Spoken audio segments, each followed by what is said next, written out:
Core departments 4 చెప్పారు. Mechanical engineering, civil engineering, electrical engineering, అలానే chemical engineering. Chemical engineering. So ఎలాంటి opportunities ఉంటాయి? దీన్ని నేర్చుకుంటే డెఫినెట్‌గా కెరియర్ టర్న్ అవుతది అనేటువంటి పరిస్థితులు ఉన్నాయా ఆ ఫీల్డ్‌లో? డెఫినెట్లీ ఉన్నాయి. సో మనం ఏం చేద్దామంటే ఈ 4 డిపార్ట్మెంట్‌కి సంబంధించిన హెచ్ఓడీస్‌ని మీ దగ్గరికి పంపిస్తాను నేను. ఓకే. వారు మీకు ఆ సెక్టర్స్‌లో ఉన్న ఆపర్చునిటీస్ ఏంటో చెప్తారు. రైట్.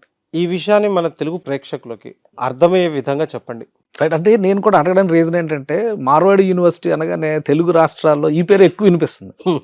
ఇంజినీరింగ్ అనగానే ఎప్పుడో కొన్నాళ్ళ క్రితం కేసెట్, కర్ణాటక అని ఇట్లా వినేవాళ్ళం. ఇప్పుడు అన్ని సెట్లు ఒక్క సెట్ అయిపోయినాయి కదా! మార్వాడి యూనివర్సిటీ పేరే వినిపిస్తుంది. సో అందుకే ఒక ఏంటంటే, క్లారిటీ కోసం అడుగుతున్నా మీరు మిమ్మల్ని. క్యాంపస్‌లోకి వచ్చారు. ఇంత అద్భుతమైన ఇన్ఫ్రాస్ట్రక్చర్, వరల్డ్ క్లాస్ ఎమ్యూనిటీస్, ఆ!